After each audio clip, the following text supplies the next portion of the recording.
बच्चों good morning. आज कैसे हैं, पढ़ाई क्या चल रही है? चलिए आज हम बात करेंगे आपके कोर्स की। यदि आप एनसीईआरटी क्लास 10th के बच्चे हैं तो हम आपके कोर्स की एक पोयम की बात करेंगे। बहुत ही बढ़िया पोयम है और इस पोयम का टाइटल है द बॉल पोयम। और देखिए, जैसे जो ही बॉल, ये बॉल का जो ही जिक्र आता है, नाम आता है, तो आपको कुछ याद आ रहा है? बचपन याद आ रहा होगा। और बचपन में आपका बॉल से, खेल से जो जुड़ाव है वो कितना याद आता है। और यदि बच्चों से ये कहा जाए कि आपकी बॉल और उसकी मेमोरीज, उसके कंपैरिजन में यदि a great amount of money, तो शायद ऐसा रहेगा कि वो उसको भी प्रेफर नहीं करेंगे। बिल्कुल आपकी जो पोयम है, इस पोयम में इसी तरह की थीम और इसी तरह का मैसेज है। हम बात करेंगे इस पोयम में पोयम का इंट्रोडक्शन, पोइट, इसका स्ट्रक्चर, इसको थीमेटिक तरीके से डिस्कस करेंगे, लिटरेरी फिगर्स और सिंबॉलिक हम अप्रोच को डिस्कस करेंगे। फिर हमारे बहुत सारे बच्चों के कमेंट्स में ये कि बहुत अच्छा पढ़ाने के बाद हमें बैठता नहीं, तो आप टेक्स्ट के क्वेश्चंस को भी जरा एक बार डिस्कस कर लें। तो आज हमने इस पोयम में आपको आपकी बुक में जो टेक्स्ट क्वेश्चंस हैं उनको भी जोड़कर चर्चा में लेंगे। तो बने रहिए अंत तक, आपके लिए ये बहुत बहुत इम्पोर्टेंट होगा, बड़ा हेल्पफुल होगा। तो लीजिए, सबसे पहले हम बात करते हैं बच्चों, पोइट की बात कर लेते हैं। क्योंकि आपको पोयम का, पोइट का यदि बेसिक बैकग्राउंड आपके पास है तो बिल्कुल क्लियरली आपके सारे क्वेश्चंस जो है अराउंड सराउंड जितनी भी इंफॉर्मेशन है वो समझ आएगी और आपके आंसर्स बिल्कुल कॉन्क्रीट एप्रोप्रिएट बनेंगे। तो देखो, सबसे पहले हम बात करते हैं पोइट की। पोइट आपका जॉन बेरीमन। और यही यदि हम बात कर लेते हैं कि जॉन बेरीमन जो है, इसका फुल नाम यदि आप लेते हो, फुल नेम लेते हो, तो जॉन एलिन बेरीमन इस पोइट का पूरा नाम है। रहेगा याद? तो इसका जन्म देखिए बच्चों, 25 अक्टूबर 1914 में हुआ। कहा हुआ? यूएसए में। आप तो इतना याद रखो, ओके, जानकारी के लिए है। इतना आपके स्टैंडर्ड से इंच बाय इंच ऐसी बहुत बेसिक माइन्यूट इंफॉर्मेशन से रिलेटेड क्वेश्चंस नहीं होते, लेकिन फिर भी हमें थोड़ा समझ होनी चाहिए। अमेरिका में, यूएसए में इसका जन्म हुआ। कब हुआ बच्चों? 1914 को। और ये बात याद रखना आप, ये एक बहुत स्पेशल इंफॉर्मेशन है जो हम इसमें डिस्कस करेंगे तो आपको समझ आएगा। और इसकी डेथ बच्चों 7 जनवरी 1972 अमेरिका में हो गई। इसलिए आप ये जान गए American poet, most famous American poet. Okay, अब लीजिए, इसके लिटरेचर में एज ए पोइट क्या क्या इसका इंपॉर्टेंस है, क्या क्या अचीवमेंट है, तो एक बेसिक इंफॉर्मेशन में हम बात कर रहे हैं। तो देखिए, रिसीव्ड और प्लिटाइजर प्राइज, ये एक आपका स्पेशल लिटरेचर का जो है अवार्ड है, ये इनको मिला। काई किसमें मिला? For poetry. किसमें मिला बच्चों? पोइट्री के लिए मिला।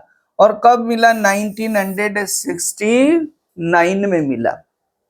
फॉर द और ड्रीमिंग ऑफ द सॉन्ग्स, ये इसका कलेक्शन रहा, ये ड्रीमिंग ऑफ द सॉन्ग जिसके लिए मिला। तो देखो, आपके पास बहुत सारी इंफॉर्मेशन हो गई।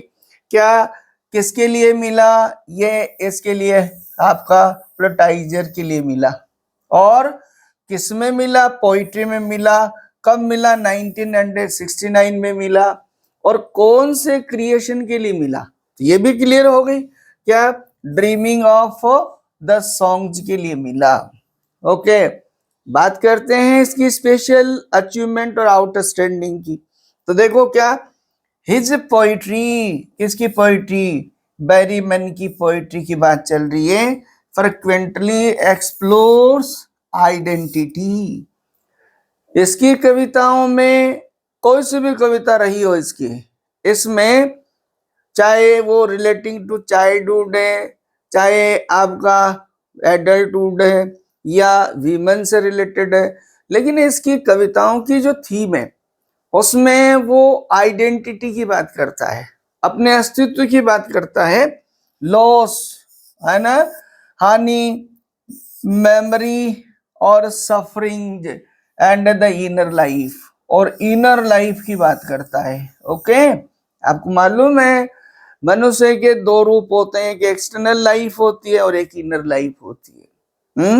और इनर लाइफ से क्या मतलब, यहाँ पर इमोशनल लाइफ है ना, वैचारिक, भावनात्मक, तो ये सारे जितने भी बिंदु हैं इससे रिलेटेड उसकी कविताओं की थीम होती है।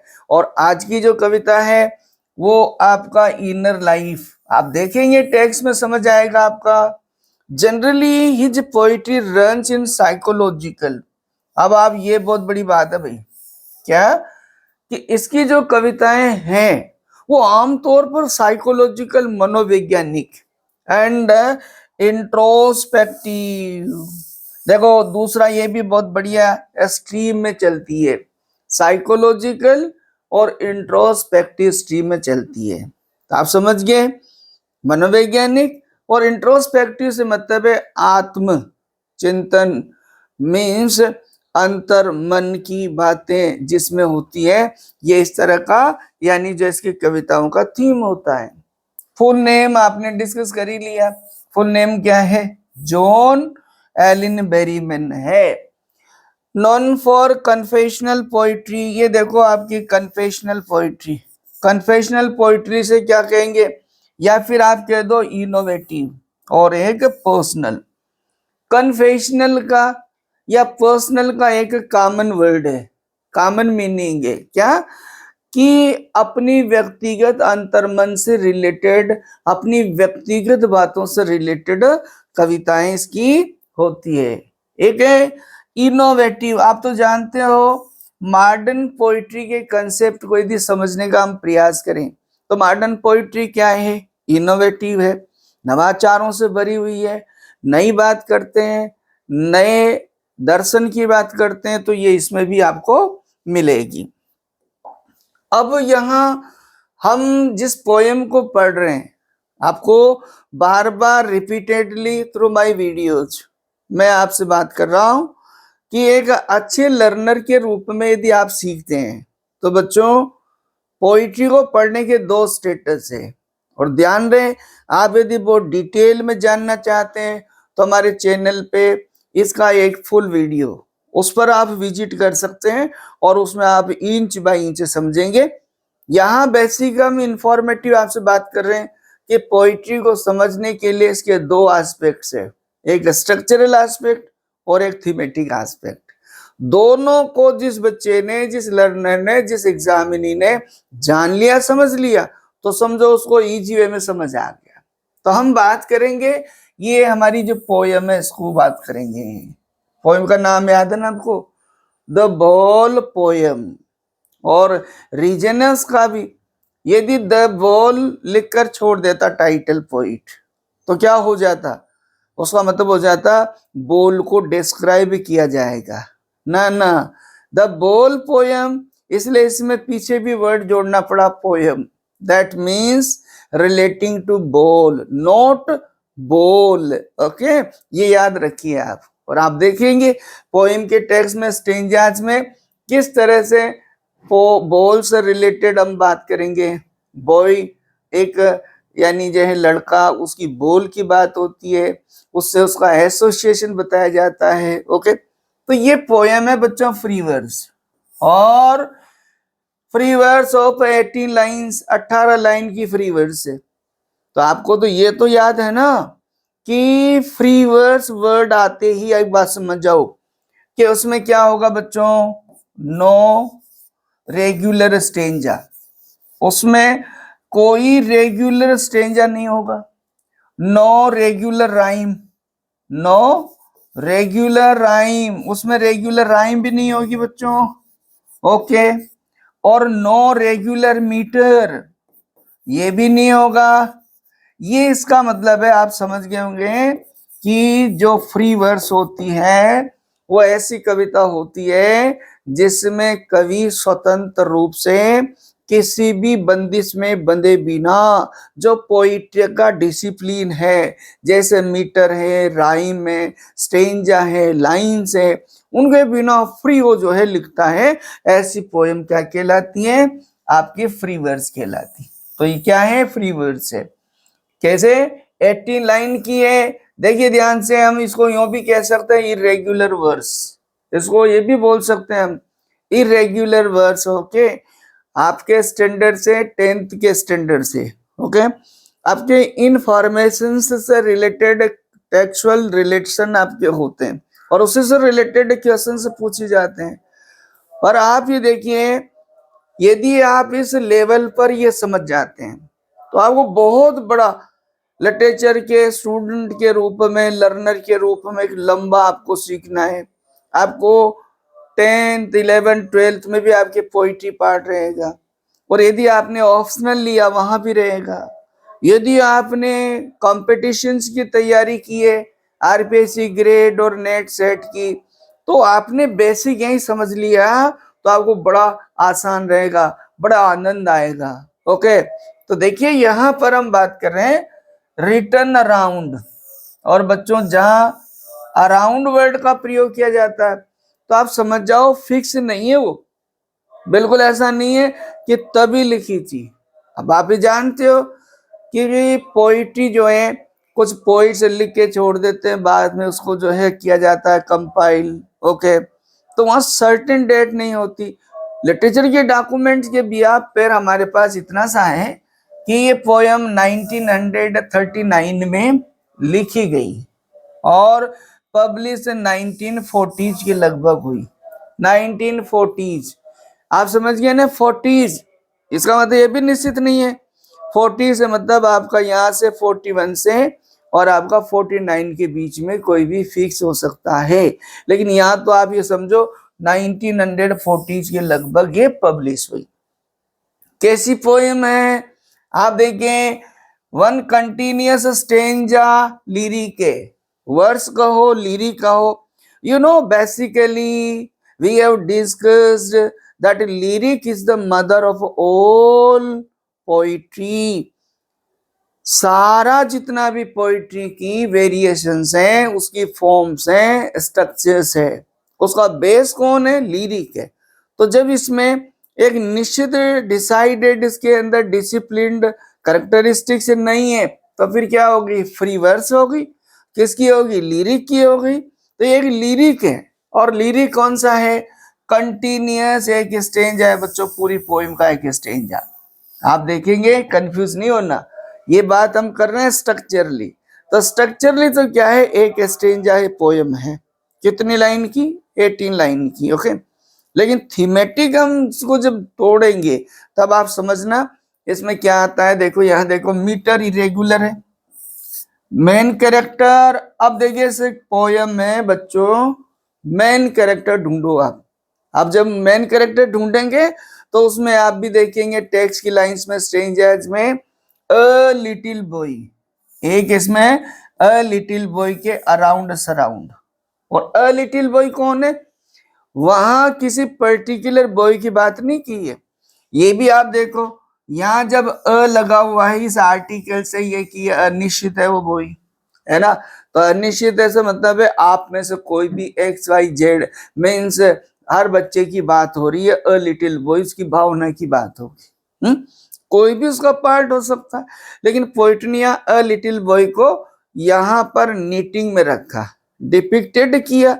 और इसमें आपका मेन सिंबल, ये पोयम सिंबॉलिक है भाई, इसमें बहुत सारे सिंबल्स का प्रयोग हुआ, लेकिन यहां हम बात करें कि मेन सिंबल इस पोयम में क्या है, तो इसमें मेन सिंबल है द बॉल। ये बॉल मेन सिंबल है, इस बॉल से ही रिलेटेड एक कंटेनिंग है, ये थीम इसी से रिलेटेड रहेगी। तो आपको ध्यान रहे कि मेन, जिसे आप क्या बोलते हैं? डोमिनेटेड, है ना, predominated symbol in this poem, that is the bowl. Okay, उम्मीद करता हूं कि आपके समझ आ रहा होगा. ओके, देखो ध्यान से, अब इसका सेटिंग ले लो आप भाई, पोएम का सेटिंग लो. अब सेटिंग तो समझ गए कि नहीं? बहुत सारी पोएम्स हमने पढ़ाई, आपको डिस्कस की, उसमें आप बारीकी से समझना. सेटिंग से आप इतना सा समझो आपके लेवल से, प्लेस, कि पोएम की जो कंटेनिंग है वो कहाँ घटित हुई, कहाँ उसका प्लेस बताया गया.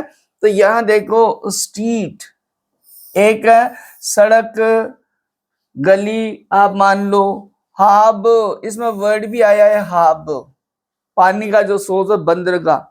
ओके, वाटर, ओके, हार्बर है, वहां वाटर पानी है. That represents a simple incident. अब ये क्या है, एक सिंपल सा इंसिडेंट है. जैसे कहीं कोई एक लड़के की कंसेप्ट लो, इमेजिन करो, वो बॉल से खेल रहा है. कहाँ खेलेगा? किसी गली या सड़क पे, या कहीं पानी का जैसे सोर्स है उसके आसपास खेल रहा है. ओके, और वो यानी बॉल बाउंसिंग करके और अचानक पानी में चली जाए, बहुत गहरे पानी में चली जाए, जिसे वो दोबारा ला नहीं सके. जैसे हाब, बंदरगाह में गहरा पानी होता है, इस तरह का कंसेप्ट आपको देके पोइट बहुत बड़ी बात कर गया. आपका अ बॉय, ये जो लड़का है, लॉसेस हिज बॉल. और पोएम की कंटेंट आपको समझ आ गई कि लड़का अपनी बॉल को खो देता है, वो इसके हाथ से छूटकर पानी में चली जाती है. ये इसका कंटेंट है. तो आपको समझ आ रहा होगा कि किस तरह से. अब भाई इसके जोनर की बात कर लो कि ये जो पोयम है, ये पोयम जो है, ये पोयम किस तरह का नेचर रखती है, इसका मेन जो है मामला क्या है. आप देखो, यहाँ फिलोसॉफिक है, रेफ्लेक्टिव है और सिंपैथेटिक है ना. बड़ा दर्शन भरी कविता है ये. रेफ्लेक्टिव, ये हमें कुछ बड़ा संदेश देने वाली. आपको देखो सिंपैथेटिक, और इसमें कवि जो है दार्शनिक तरीके से मानव जाति के साथ एक सिंपैथेटिक तरीके से बोलता है. डिपिक्टेड कैरेक्टर अ बॉय, एक डिपिक्टेड कैरेक्टर के माध्यम से, अ बॉय के माध्यम से. तो ये कविता का जोनर है. अब आप देखो टोन, वही आपकी सिंपैथेटिक जोन है, ये इसका टोन है कविता की, है ना. अब आप बात कर लो थीमेटिक डिवीजन. ये बड़ा इंपॉर्टेंट है, समझने की जरूरत है, कंफ्यूज नहीं होना. हम आपसे बात कर रहे हैं, टेक्स्ट आप खोलेंगे तो उसमें कितनी लाइन है? 18. 18 में हमने क्या कहा? Structurally one stanzaic poem. Structure की जैसे भी पॉइंट में तो ये क्या है, एक स्टेंजा की पोयम है. लेकिन थीमेटिक भी हम इस पर नजर डालते हैं, इसकी विषय वस्तु के तरफ नजर डालते हैं, सोच समझते हैं. तो क्या है बच्चों, इसके 4 डिवीजन है, 4 पार्ट्स है, 4 पार्ट्स. हम शॉर्ट में समझें. पहला जो पार्ट है उसमें आपकी the loss of the ball, यानी गेंद का गुम जाना. ओके, ये कहां से है? आपका लाइन नंबर 1 to 4, इसमें ये बात मिलेगी आपको. आपको देखो, द बॉय इमोशनल रेस्पॉन्स, और यहां आपका नंबर लाइन जो आपकी है 5th to 8th, इसमें ये वाला आपका इमोशन मिलेगा. आगे देखो, मूवमेंट, कौन सा? The lesson of the loss, line number 9 to 14, और लाइन नंबर 9 से 14 तक, इसमें ये जो हमारा डिपिक्टेड कैरेक्टर अ बॉय है, उसके द्वारा through that depiction poet philosophizes the lesson to learn after loss and especially the materialistic loss है. यहाँ देखो, growing up 15 to 18, और आपका 15 से 18 लाइन तक किस तरह से पोइट उसके ग्रोइंग मीन्स कहने का इसमें बताएगा लास्ट की लाइन में कि हम मनुष्य इस तरह की छोटी छोटी घटनाओं से, इस तरह के लाभ से, वो उससे नुकसान से हम संसार में क्या कुछ सीखते हैं, हम मैच्योरिटी को प्राप्त करते हैं, हम में सहनशीलता बढ़ती है, हम इसको सहन करना सीखते हैं और ये सीख जाते हैं कि ये संसार का एक नियम है कि हम इस दुनिया में हमारी बहुत सारी ऐसी चीजें हैं जिन्हें खो देते हैं और उनको दोबारा प्राप्त नहीं कर सकते। ये इस तरह की आपकी पोएम है। मुझे तो ऐसा लग रहा है कि हमने जब थीमेटिक की लाइंस ऐसे डिस्कस की, इसी में आपको पोएम समझ में आ गई होगी, है ना। चलो आप बात कर लो भैया, ये जो सिंबल्स है इस पोएम में कौन कौन से सिंबल्स है। Again and again for your kind information है दिस सिंबल है पोएम में। तो सिंबल्स का मतलब होता है बच्चों not dictionary meaning, okay. Dictionary meaning नहीं होगा, उसमें मीनिंग होगा पोइट ने, राइटर ने जो दे दिया, ओके। ये इस तरह से जैसे जस्ट लाइक द हैंगर, एक हैंगर है, ओके, उस पे आपने क्या टांगा, ओके, तो वो दिखाई देगा। It depends on poet, writer, okay. So here आपके द बॉल एक सिंबल है, वाटर सिंबल है, हार्बर सिंबल है और मनी भी इसमें सिंबल है। ये आपके मेन सिंबल है जिसके इर्द गिर्द, जिसकी सहायता से पोइट ने कंटेंट ऑफ दिस पोयम गुथा, नीटेड किया और उसी से ये पोयम बड़ी सिंबॉलिक हो जाती है। चलो आप यहां बात कर लो मैसेज। भाई किसी भी पोयम को हम पढ़ रहे हैं तो फिर वो कोई मैसेज तो देती होगी। तो देखो, और हम ये जो डिस्कस करते हैं आपको टेक्स्ट स्टार्ट करने से पहले, इसके पीछे मेरा जो प्रयास है वो ये है बच्चों कि जब पहले हमारी हर चीज क्लियर हो जाएगी तो फिर टेक्स्ट को पढ़ने में मजा आएगा, ओके। वैसे तो जनरली क्या है, इसका तरीका ये है कि पढ़ने के बाद ये डिस्कस हो, ओके, जिससे उसको रिकॉल ऑफ द डिस्कशन हो। लेकिन आपके लेवल से क्या है, हम कोशिश ये करते हैं कि इसको पहले हम डिस्कस कर लें। इससे ये होगा कि आपको टेक्स्ट की लाइन बड़े इजी वे में समझ आ जाएगी। तो मैसेज देखो, मैसेज क्या है मेरे बच्चों, यूनिवर्सल है। यूनिवर्सल समझते हो ना आप, इंडिविजुअल नहीं है, व्यक्तिगत मैसेज नहीं है, व्यक्ति विशेष के लिए नहीं है, पूरी दुनिया के लिए है। That is called universal, okay. Loss is an inevitable क्या पार्ट ऑफ लाइफ। ये आपका मैंने कि मानव जीवन में जो नुकसान होता है किसी भी तरह का, ये क्या है, एक तो इसे पाया नहीं जा सकता और ये जिंदगी का एक हिस्सा है। आप देखो बच्चों, आप भी थोड़ा अपनी लाइफ में, आपने जितना भी लाइफ आपने स्पेंड किया उसमें बहुत सारी चीजें ऐसी रही होगी आपकी लाइफ में जो आप चाहते हुए भी उन्हें दोबारा पा नहीं सकते और आप उसको सहन करते हैं कि कोई बात नहीं, अब जिसे पाया नहीं जा सकता उसके लिए कोई सॉल्यूशन नहीं है सहन करने के बजाय। यही इसमें बताया गया है। And true maturity lies in learning to accept loss. और देखो ट्रू मैच्योरिटी किसमें है, इसी में है कि लॉस से, नुकसान से हम क्या करें, सीखें, सीख लें।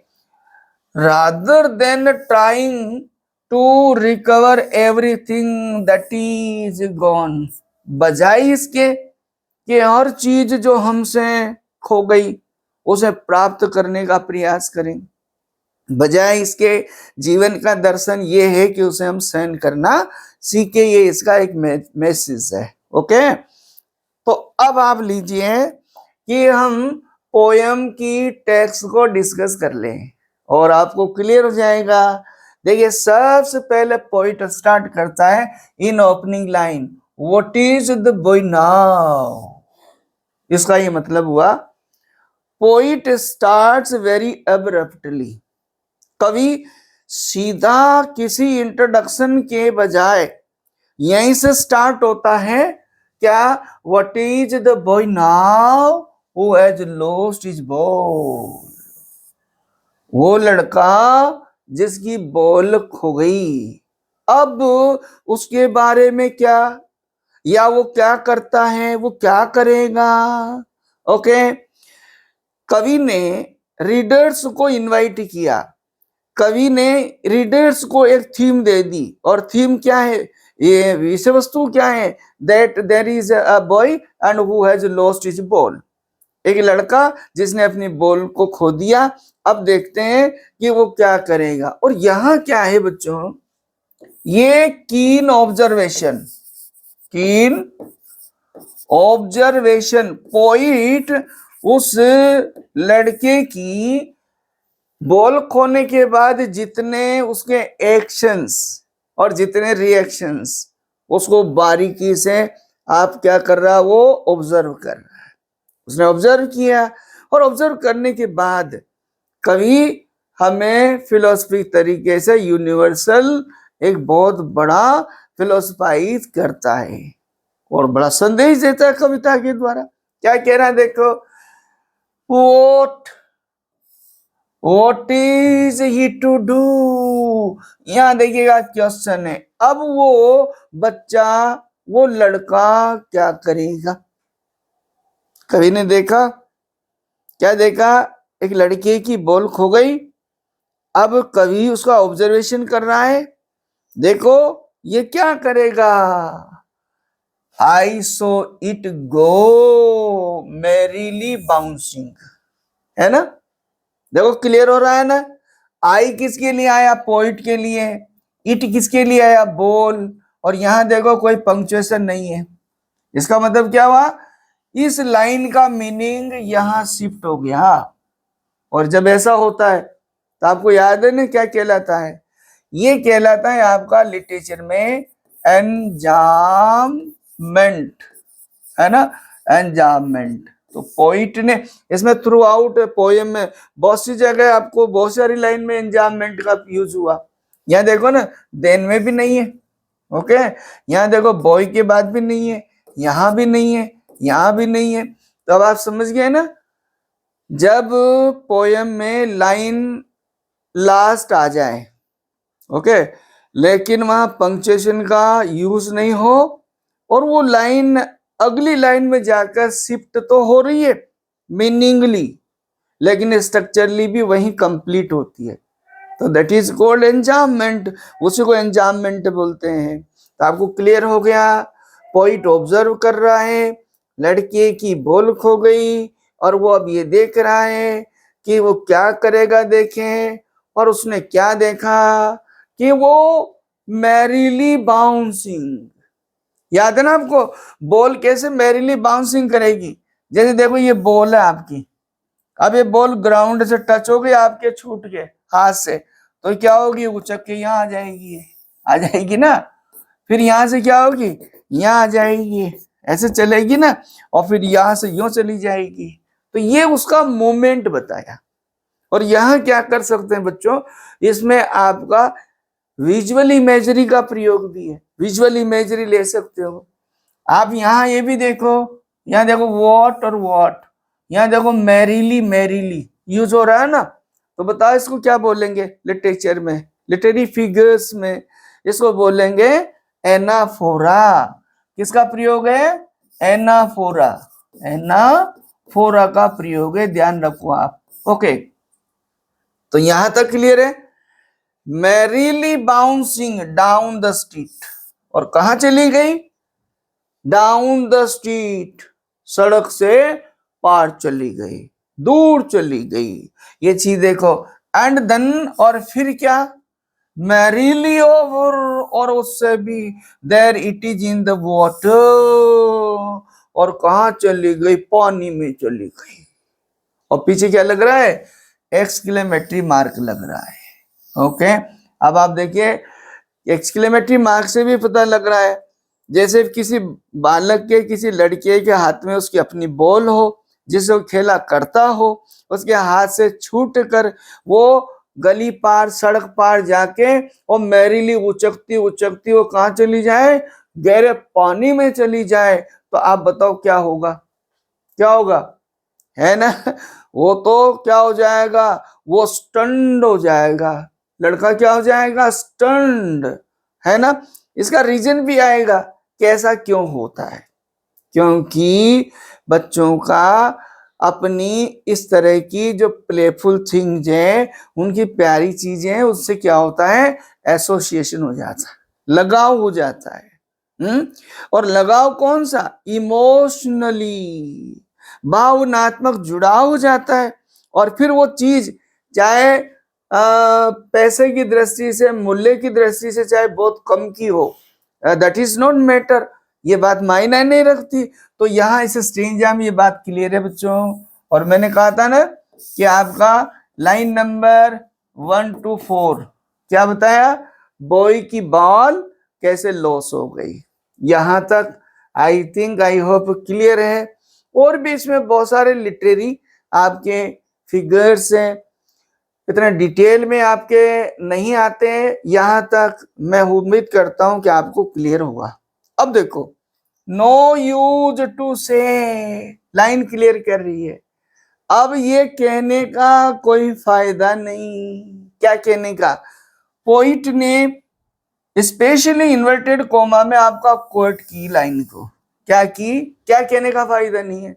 उस बच्चे से यदि ये कहा जाए, ओ देर आर अदर बॉल्स, दूसरी बॉल ले लें, और भी गेंद है, और भी गेंद है, तो बताओ फायदा रहेगा क्या, नहीं। आपको याद है, जिससे हमारा भावनात्मक जुड़ाव हो जाता है, उसका दूसरी कोई वस्तु, व्यक्ति स्थान नहीं ले सकता। और सबसे बड़ी चीज क्या है, इमोशनल एसोसिएशन, ये बताने का प्रयास किया, लाइन अलग से बताती है। आपको पूछा जाए, ओ देर आर यानी अदर बोस, अरे भाई और भी गेंदें और भी खरीदी जा सकती है, ये कहने का कोई फायदा नहीं, से मतलब है वो लड़का दूसरी बॉल नहीं लेगा, इसलिए ये प्रस्ताव, ये बात उसको रखना भी ठीक नहीं, कोई फायदा नहीं। An ultimate shaking. और भैया देखिएगा, यहां तो क्या हुआ, एक्शन हुआ, और उसका रिएक्शन क्या हो रहा है, वो लड़का क्या हो रहा है, अल्टीमेट सेकिंग का अपना ग्रीफ फिक्सिस, ग्रीफ, बड़ा दुख, उसने दुख ने उसको घेर लिया, ग्रीफ फिक्सिस, उस बॉल के पानी में चले जाने से, उसके हाथ से छूटकर खो जाने से, वो बड़ा क्या हुआ, shaking, grief fixes the boy as he stands rigid, trembling, staring down। देखो, as he stands rigid, पहली बात तो ये हुआ, रिजिड से मतलब तो ये होता है कि स्टीप, बिल्कुल बिना किसी मूवमेंट के, और हिंदी में हम उसको कहेंगे एस्टोनिस्ड, आश्चर्यचकित, है ना, बहुत नुकसान के साथ उसे बड़ा दुख हुआ। ट्रेम्बलिंग, कांपने लगा, कांपता हुआ। स्टेयरिंग डाउन, स्टेयर देखना, यानी टकटकी लगाकर देखना, ऐसे बिल्कुल मोमेंट नहीं होना। ये सारे वर्ड किसको बताते हैं, गहरे शोक, है ना। He was soaked, he was in great शोक, हैविंग लॉस हिज बॉल, उसकी बॉल को खो जाने से उसे बड़ा सदमा हुआ, होता है ना। आपके एक प्रकार से ये बॉय जो है, वो एक ऐसी उम्र होती है जो एडल्टी आपकी टीन एज के उसमें यदि रेंज में लेते हैं, तो फिर ये किससे रिलेटेड है, आपको याद है, हमारा पोइट साइकोलॉजिस्ट है, साइकोलॉजिकल अप्रोच होती है पोएम में, तो यहाँ कौन सी, एडल्ट्री साइकोलॉजी की भी बात हो रही है। एडल्ट्री साइकोलॉजी भी यहाँ पर, चाइल्ड साइकोलॉजी भी यहाँ पर अप्लाई की है, क्या, मनोवैज्ञानिक तरीके से। आपने हिंदी में ये कविता पढ़ी होगी या सुनी होगी, क्या होता है उसमें, बच्चे का, एक गरीब माँ का बच्चा होता है, उसके पास एक खिलौना होता है, वो उसका टूट जाता है, माँ उसे खिलौना नहीं दिला पाती है, लेकिन वो ऐसा, उसको उस खिलौने से बड़ी चीजें उपलब्ध कराई जाती है, लेकिन वो बिल्कुल एक्सेप्ट नहीं करता, बड़ा रुदन करता है, बड़ा रोता है। और कवि ने लाइन लिखी, मचल गया दीना का लाल, वो तो खिलौना वही लेगा, है ना। तो ये इस तरह की बातें इस कविता में, down all his young days. अब देखो, इनटू द हार्बर वेयर, अरे यंग डेज, यंग डेज से मतलब है उसका चाइल्डहुड, है ना।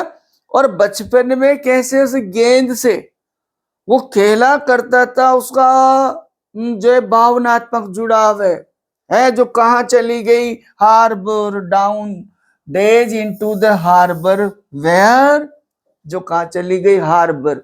हार्बर वर्ड बंदरगाह, जहां पर आपके बाउंड्रीज बनी होती है, प्रोटेक्शन होता है, बैरिकेड्स होते हैं, जहां से आगे व्यक्ति नहीं जा सकता। और यदि उसके आगे पानी में चली गई हो तो फिर क्या है, no chance to get again, इसलिए वो बड़ा दुखी है। यहाँ और भी बहुत सारी ऐसी चीजें आप निकाल सकते हैं, जैसे इसमें देखो एड्रेसन है, यहाँ भी ये दोनों वर्ड है, मैरीली और मैरीली, इसमें भी एनाफोरा है, आपके एंजाममेंट आपको दिख रहा है। ओके चलो, हिज बॉल वेंट, कहा चलेगी, हार्बर, इन टू डेज, हार्बर में चलेगी इसकी बॉल। ये देखो यहां तक उसका हुआ। Okay, I would not intrude on him, intrude, intrude एक अच्छा वर्ड है, मैं उसके इस काम में, इंट्रूड का मतलब इंटरफियर, इंटर और फियर, दखल देना, मैं इसमें दखल नहीं दूंगा, से मतलब है कोई फायदा नहीं है। यदि उसको ये समझाने का प्रयास करो कि और गेंद खरीदी जा सकती है, कोई फायदा नहीं है, वो भावनात्मक रूप से उससे जुड़ा हुआ है, उसकी यादें से जुड़ी हुई है, और वो उसके खो जाने से बड़ा शॉक्ड है, इसमें कोई फायदा नहीं है, मैं उसके इसमें कोई दखल नहीं दूंगा। अ डाइम, एक आपके पास इंफॉर्मेशन है, डाइम, डाइम क्या है बच्चों, करेंसी ऑफ अमेरिका, अमेरिका की करेंसी है। और ये हमेशा ध्यान रखो कि लिटरेचर सबसे बड़ी बात है, आपका मीन्स वर्ड और इंटरनेशनल वर्ड लेवल का हमें नॉलेज देता है, अवेयरनेस देता है, हमें ये सारी चीजें लिटरेचर देता है। जैसे हमारे यहाँ क्या होता है बच्चों, मनी, हमारी करेंसी रुपया है, तो वहां पर क्या डॉलर है, ओके, और उस डॉलर के जो छोटा हिस्सा है ये 10 सेंट के बराबर, 10 सेंट, ओके, ये तो a dime another ball is worthless, यदि उसे यूं कहा जाए ना कि लो ये एक डाइम लो और दूसरी बॉल खरीद लो, तो ये वर्थलेस है, ये बिल्कुल यूजलेस है, उसके लिए उसको समझाया नहीं जा सकता, है ना। Now he senses first responsibility, अब देखिए ही सेंसेज, लड़के को सेंटर्ड करके पूरी पोएम को फोकस किया, थीम को फोकस किया। अब वो क्या करता है, सेंसेज फर्स्ट रेस्पॉन्सिबिलिटी, उसकी पहली जिम्मेदारी वो जानता है, इन वर्ड ऑफ पजेशंस, देखिए ध्यान से, इन वर्ड ऑफ पजेशंस, पजेशंस का मतलब है मटेरियलिस्ट, मटेरियलिज्म, इस भौतिक दुनिया में वो पहली इस खो जाने से अपनी जिम्मेदारी समझता है। और बच्चों आपकी ये जो पोयम है, आपका जो आज का जो सेशन वीडियो डिस्कशन है, ये हमें ये भी ध्यान रखना पड़ता है कि बहुत ज्यादा लंबा नहीं हो जाए।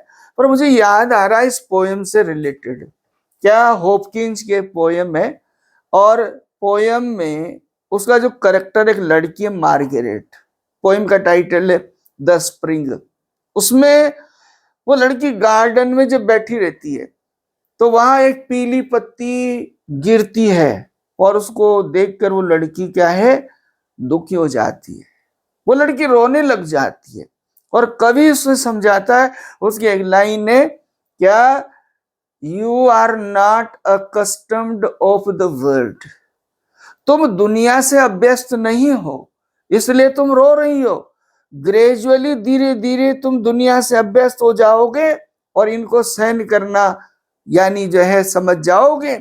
यहाँ वही बात कवि कह रहा है, word of possession people will take balls. अरे भाई दुनिया में क्या, पीपल विल टेक बोल्स, संसार के लोग क्या, थ्रू द एक्सपीरियंस, है ना। मैच्योरिटी कैसे आती है, मैच्योरिटी आती है थ्रू लॉस, वो कवि ये कहना चाह रहा है। फिर यहाँ देखो साथ के साथ ही बॉल्स और बॉल्स आ रहा है, इसका कारण क्या है बच्चों, ये लाइन यहाँ पर एंजाममेंट की है तो यहाँ से टेक बॉल्स, तो यहाँ वर्ड शिफ्ट हुआ और यहाँ फिर अगली लाइन है।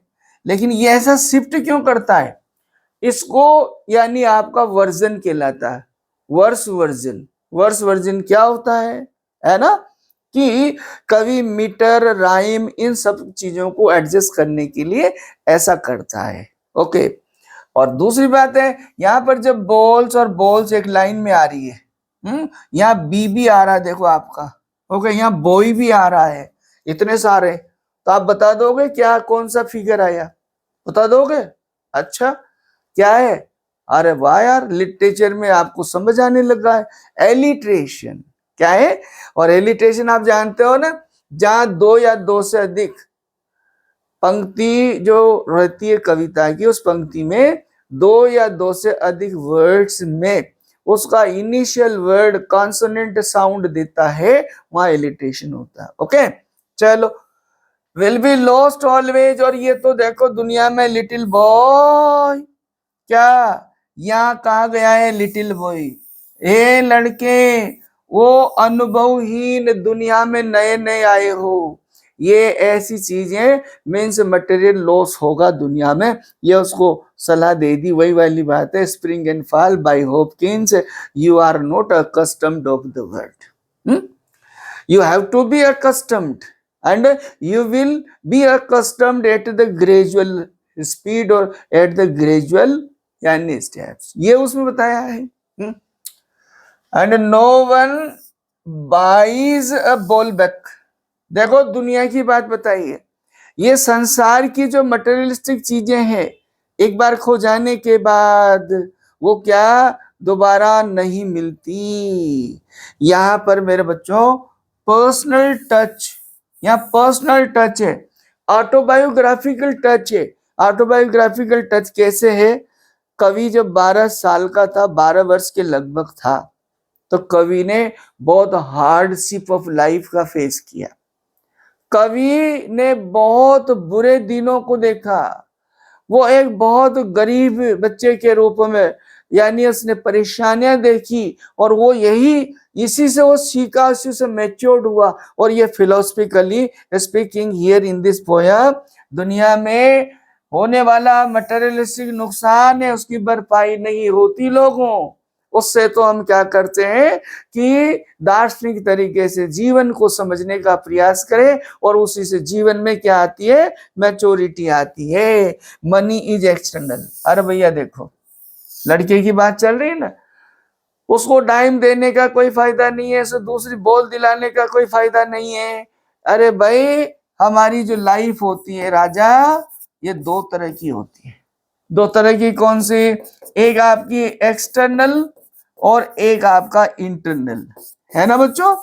इंटरनल या एक्सटर्नल से क्या मतलब है, यानी इसका मतलब तो फिजिकल है, इंटरनल से मतलब इमोशनल है।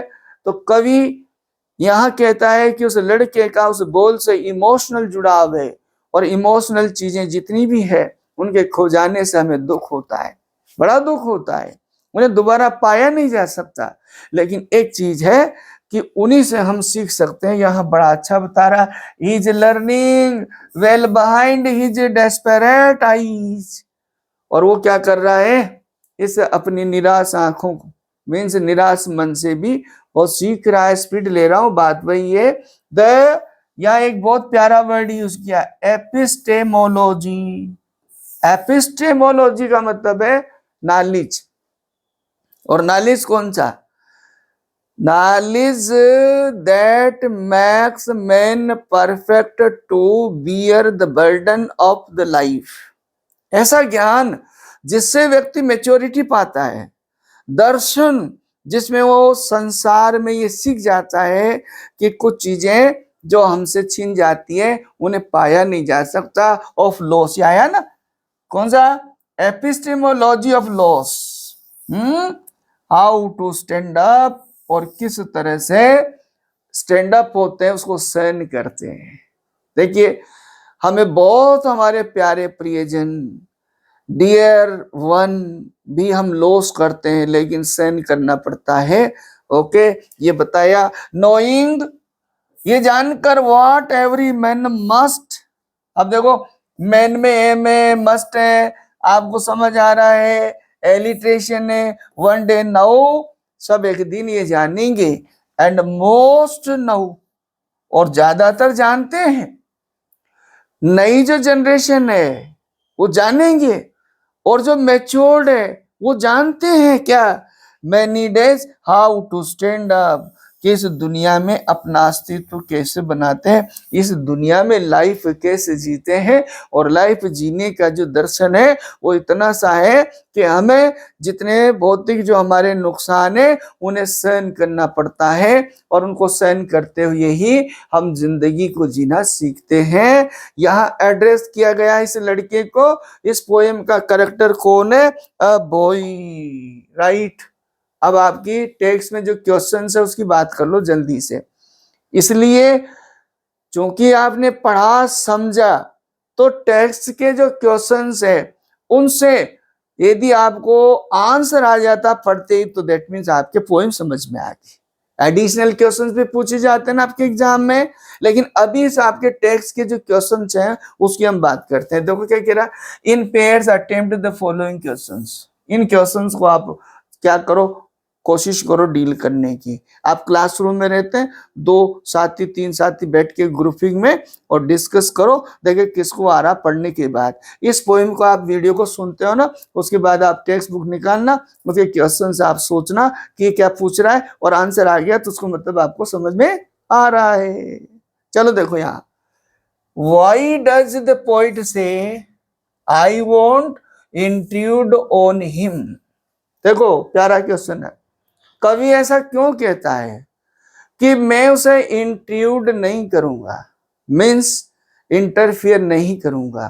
Okay, why doesn't he offer him money two by another bull. आप बताओ, कवि ने तो कहा मैं उसे बाधा नहीं पहुंचाऊंगा, उसको मैं बीच में नहीं यानी जो बाधा बनूंगा। कवि ने उसको पैसा क्यों नहीं दिया दूसरी बाल खरीदने के लिए, तो क्लियर है ना बच्चों, पोइम में पढ़ा ना हमने, क्यों नहीं दिया, इसलिए क्योंकि लड़के का बोल से इमोशनल एसोसिएशन है, और इसका कोई फायदा नहीं है कि उसे पैसा ऑफर किया जाए और ये कहा जाए कि और भी बोल है और बोल खरीदी जा सकती है। ना ना ना, उसका इमोशनल जुड़ाव है, और जिन चीजों से इमोशनल जुड़ाव है उन चीजों का दूसरी चीज स्थान नहीं ले सकती। ये बड़ा फिलोसॉफिक है। ओके, यहाँ देखो, staring down all his young days into the harbour where his ball went, do you think the boy has had the ball for a long time, is it आपका linked to memories of days when you played with it.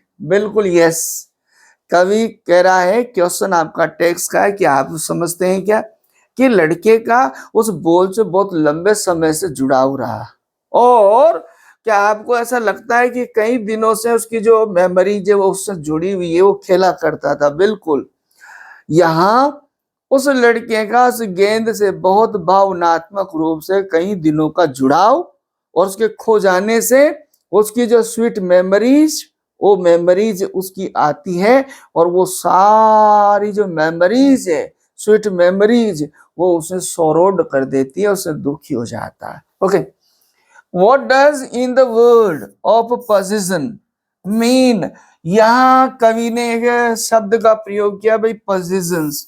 तो इस position word का क्या मतलब है, position word का कवि ने इस रेफरेंस में बात की, मीन्स फिजिकल वर्ड, जहां दौलत संपदा ये संसार की भौतिक वस्तुएं है ना, और इन भौतिक वस्तुओं के रेफरेंस में उसने यूज किया। Do you think the boy has lost anything earlier, pick out the words that suggest the answer. अब आप ये बताएं, क्या लड़के को कोई और चीज ऐसी खो गई क्या इस बोल से? तो आप ऐसे शब्द यानी जो है निकालो और बताओ, तो इसका क्या मतलब है? बिल्कुल उसकी जो भी पुरानी जो है जुड़ाव है और उसकी मेमोरीज, चाइल्डहुड मेमोरीज, कैसी चाइल्डहुड मेमोरीज, और चाइल्डहुड मेमोरीज में क्या आ जाएगा? उसके सारे रिलेशंस भी हो सकते हैं, या गेंद के माध्यम से जिनके साथ खेला करता था, तो आप जानते हो खेला करता होगा तो उसमें कौन होगा? उसके यानी पियर्स भी रहे होंगे। तो इस तरह की इसमें खोने की बात है। चलो, what does the poet say? The boy is learning from the loss of the ball, try to explain this in your own words. ये कवि जब कहता है कि वो लड़का सीखने का प्रयास कर रहा है, इस चीज को एक्सप्लेन करो आप अपने शब्दों में, अपने तरीके से लिखना भी स्टार्ट करो।